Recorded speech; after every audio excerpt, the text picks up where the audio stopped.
Hello, hello, wonderful to have you here. What I want to talk about today is the Buddha's second sermon, where he first lays out his position, or at least traditionally is understood that he first lays out his position on non-self. So we can think of it as the Buddha's first discussion of this very weighty topic, a topic that really defines Buddhism in many ways. It's the sort of the key point that the Buddhist Dharma makes as compared to other kinds of views and religions and so on.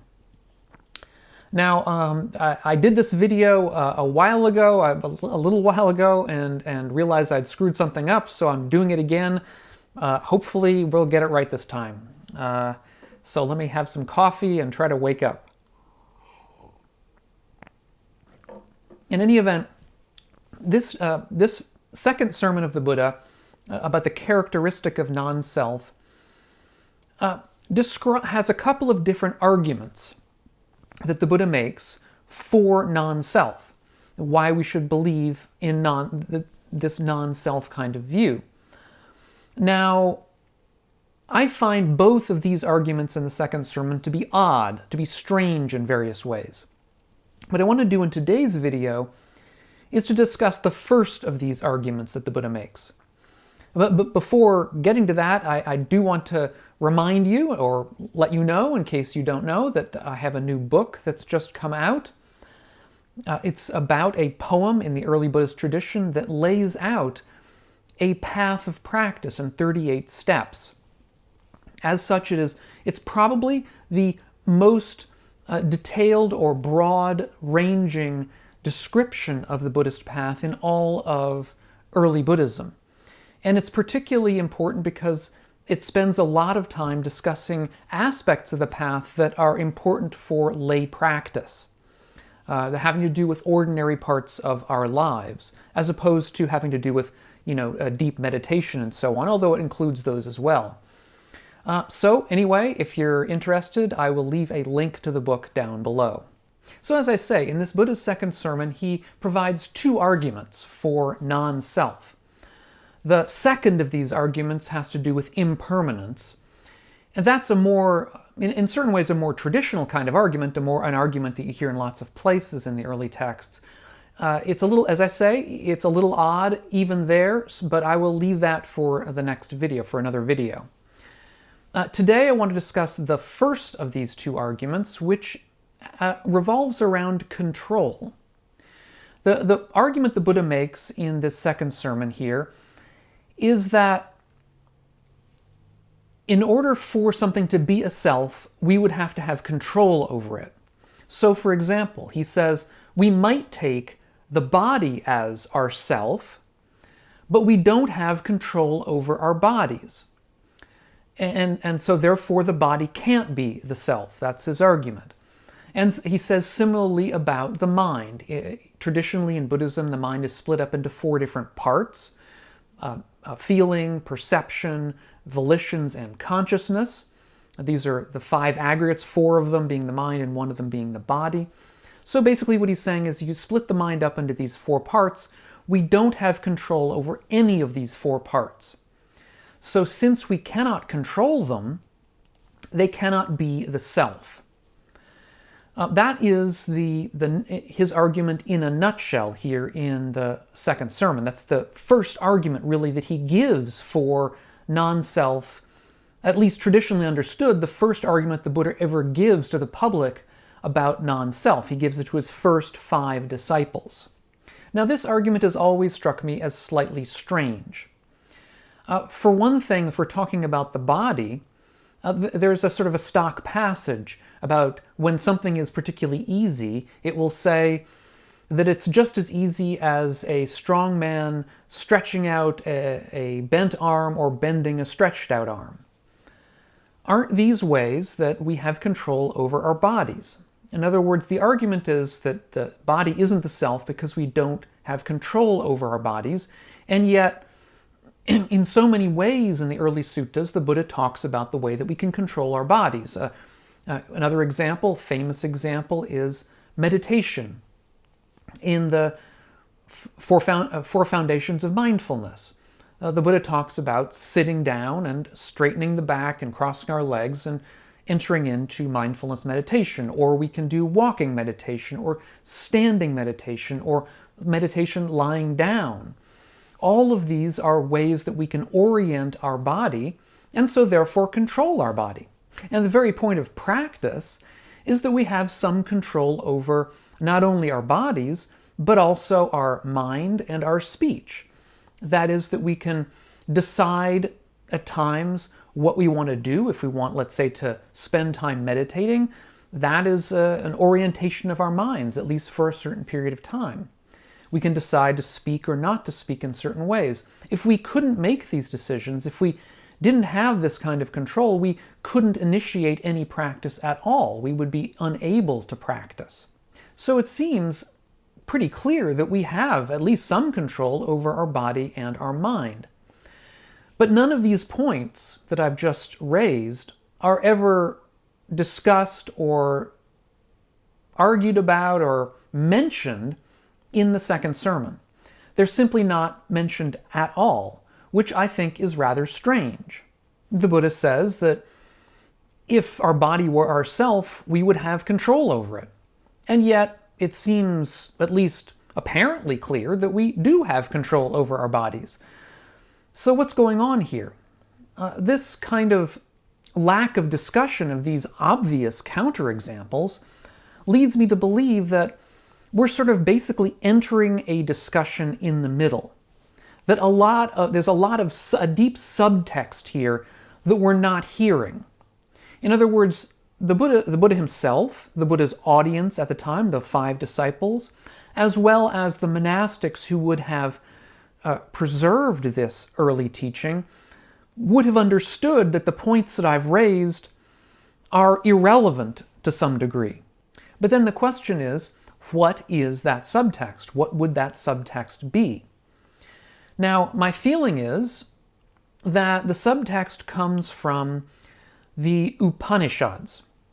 The Upaniṣads are a group of Brahminic texts that were composed, at least the earliest ones of the Upaniṣads were, it's believed, composed sometime perhaps a century or two before the Buddha's lifetime.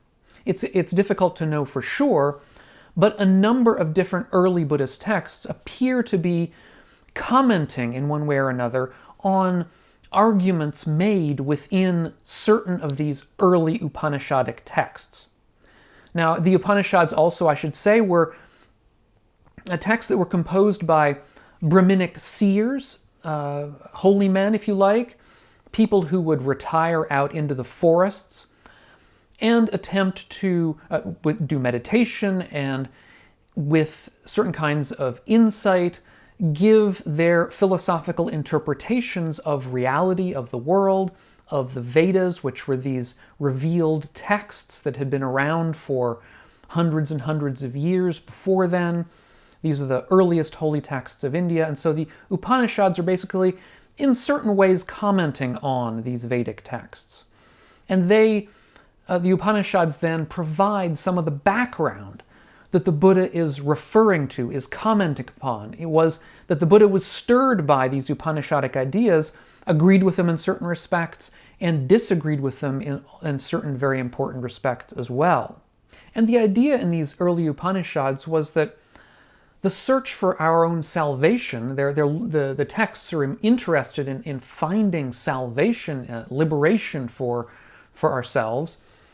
And the idea is that this liberation, this salvation, was to be found in understanding the self. In other words, it's through a deep understanding of ourselves that we can become liberated. And this understanding of the self takes the self in a certain way. So, for example, in the Brihadaranyaka Upanishad, which is one of these early Upanishads, perhaps the earliest, we read that the self, or Atman, that is the Sanskrit term, who is present within but is different from the mind, whom the mind does not know, whose body is the mind, and who controls the mind from within, he is the inner controller, the immortal.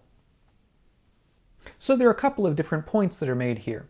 First is that this self, who we are, doesn't simply persist for a while, say persist for a lifetime, but that it's literally immortal, that it doesn't die, and that coming to know this can make ourselves immortal in some sense. The second point is that the mind is one of a number of different characteristics, parts, that are under the control of this self. That is, that the self is a locus, a place of control of the various parts of our apparent body and who we apparently are, such as our mind and our bodies.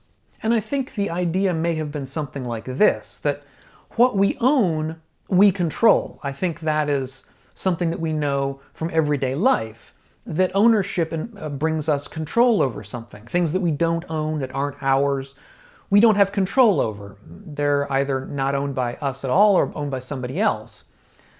Whereas the things that we own or that are ours, those we control. And so if we bring this ownership to a place of perfection, where what is ours perfectly and completely, such as ourself, that has to be a location, a place of perfect control. So it isn't simply that we have some control over it, the way we might have some control over our furniture or our clothing, but that we have perfect control because it is who we actually really are. And it's in looking for that perfect control that we can find this true self and eventually this true liberation. And this Upanishadic ideal of the self is perhaps, arguably, the subtext that the Buddha is speaking to, and that his disciples would have been very familiar with as well. Indeed, it's been argued that the Buddha and perhaps his disciples, that their early teachers, their early meditation teachers, Alara Kalama and Uddaka Ramaputta, may have indeed come out of this Upanishadic background, that they may have indeed been teaching sort of techniques from within that Upanishadic milieu, that Upanishadic philosophical area, if you like, that they may have been teaching it to the Buddha and may have been teaching it to his disciples. So it's from that that the subtext comes. So it's not simply that having some control over the body makes it ourself, but that if the body were ourself, we would have perfect control over it. That's the argument that the Buddha is making here. So if our body were ourself, we would be able to stop ourselves from aging, for example. We would be able to make ourselves look how we wanted. We would be able to make ourselves presumably as large or as small as we wanted, or make ourselves into any shape that we wanted. But of course, we don't have that kind of perfect control over our bodies. And of course, the same is true of our minds, that we lack perfect control over all the aspects of our mind as well. Now, I mean, sure, we have some control over our minds. Otherwise, as I said earlier, we wouldn't be able to initiate practice.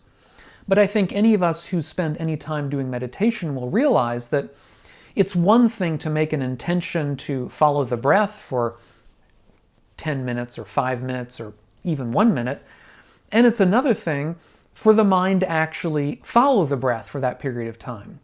We lose control very quickly.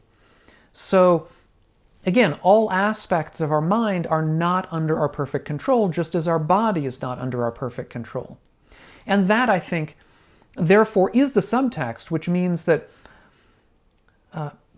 the Buddha would not have raised the issue that I had raised at the beginning of this lecture, this talk, because he would have understood and his disciples would have understood that they were irrelevant. It was irrelevant that we had some control. What we were looking for is something that would give us perfect control, and we can't find that anywhere we look.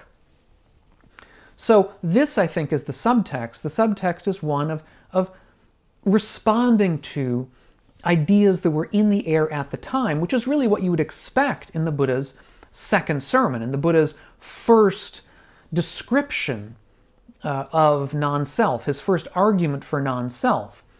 His first argument is going to, for non-self, is going to be responding to the arguments that were around him at the day, that would have been in the minds of the 5 people who were sitting in front of him.